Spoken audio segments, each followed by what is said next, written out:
Joining me now, Republican campaign strategist and the president of the Vinci Group, Mark Smith. Mark, welcome to the show. How are you, sir?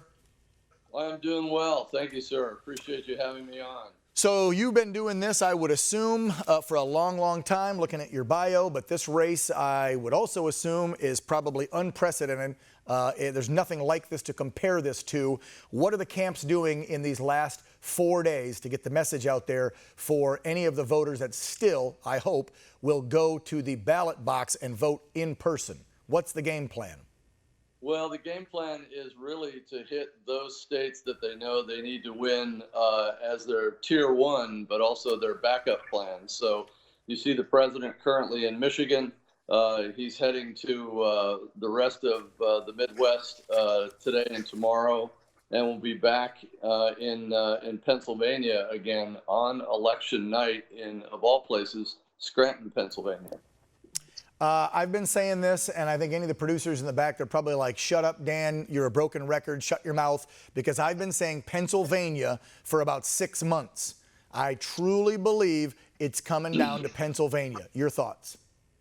I happen to believe that as well. And if you flip over the record and look at the Biden team, they are bleeding votes in what seems to be once reliable Broward and Miami-Dade County as we speak.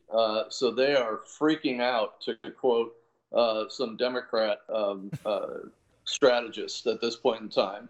And then for whatever reason, they're going to Texas. They're also coming back to Michigan and Wisconsin again. But Pennsylvania, I think, is the fulcrum, and holding on to places like Arizona, I think, is also important as well.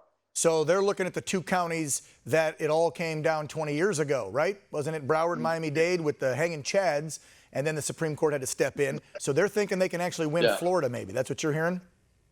Well, they believe that they need a bigger voter turnout not to get blown out in Florida, which then could ripple into other states. And I personally think you're going to see that happen in other states. The youth turnout, black voters are in favor of the president by 31%, Hispanic voters 36%, Cuban Americans in Miami, in Florida itself, 71 to 23% in favor of the president. Wow. And they're starting to see that sink in, and they're freaking out because they haven't pushed people to come out and vote in person on election day like we typically do. Right. And so far, people are saying that like 65 to 70% of the, what did I say a minute ago, 82 million ballots that have already been cast, they believe that 60, 70% of those will go for Biden. They're Democrat. But how many are going to show up on election day? That's where the red wave comes in.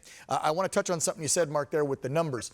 Are those numbers in the minority communities higher than President Trump's first bid in 2016 and even higher than Bush's numbers? Yes, they are in both. So the President of the United States, President Trump, picked up 8% of the black vote in 2016. So we are looking at a significant, more than quadrupling of his turnout. And I personally believe that he will, at a minimum, double his turnout to 16, possibly 22% of the black vote. Wow. Let's hope so. I think that the black community, I mean, we've had so many conservative black voices come on the show here and express to us that they are sick and tired. They have run away from the Democratic Party because their eyes are now open to the fact that the Democratic Party just wants to keep the black community on a voting plantation, makes promises every 2, 4, or 6 years, depending on the office that a Dem is running for, and then yet their neighborhoods are left in ruin. Nothing's being done. They're finally waking up to the do-nothing Democrats. Let's talk about down ticket now. These polls, as we found out in 2016, polls are BS. So I want your expert opinion on, I heard Dan Crenshaw say today, the congressman who I love from Texas, that maybe we could take the House back. I mean, if you watch anything liberal TV, it's the Dems are going to take the Senate and hold on to the House and get the presidency. I don't buy any of that. You have run these things before. You're the expert. Forget the polls. What do you think is going to happen in the Senate and the House? In the Senate, worst case, 51-49. Best case, 55-45. Oh, so we could lose Maine. You could lose Colorado, Arizona.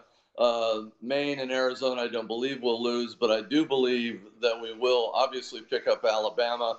And Michigan is looking very good for John James. He's up almost 3 points over Love that Gary guy. Peters. And the Senate race in Minnesota is causing some great alarm to our Democrat friends. I am at about 11 seats in terms of pickup right now. We need 17 to take the House. I'm not quite there with Congressman Crenshaw yet. Yeah, I agree with you. But with the fact that Mrs. Pelosi, as I predicted for months, gave the Heisman to the administration on the stimulus package, Right. and rolled the dice, right? She has got 34 freshmen, the Kendra Horns in Oklahoma, the Cindy Axneys in Ohio, etc., the Torres Smalls in New Mexico. They're going home with an empty hand right now. They have nothing to give their constituents back. That's not good. Yeah, it's interesting you brought up Maine with Susan Collins, the only Republican not to go for Justice, love saying that now, Justice Barrett's confirmation, Indeed. because she was worried about those more liberal Republicans and independents in Maine that voted for her the last however damn long she's been in office. Sorry, I'm a term limit guy. On both sides, I want it for everybody. I'm sick and tired of lifer politicians, Right. like most of our viewers. You could tell she made that decision firmly for political motivation, right? Because she thinks she's this close to losing that Senate seat, so she couldn't confirm. Is that what you've heard? 100%. Yeah. 100%. Yeah. I think the Maine voters will ultimately return Mrs. Collins back to the Senate, though. Yeah.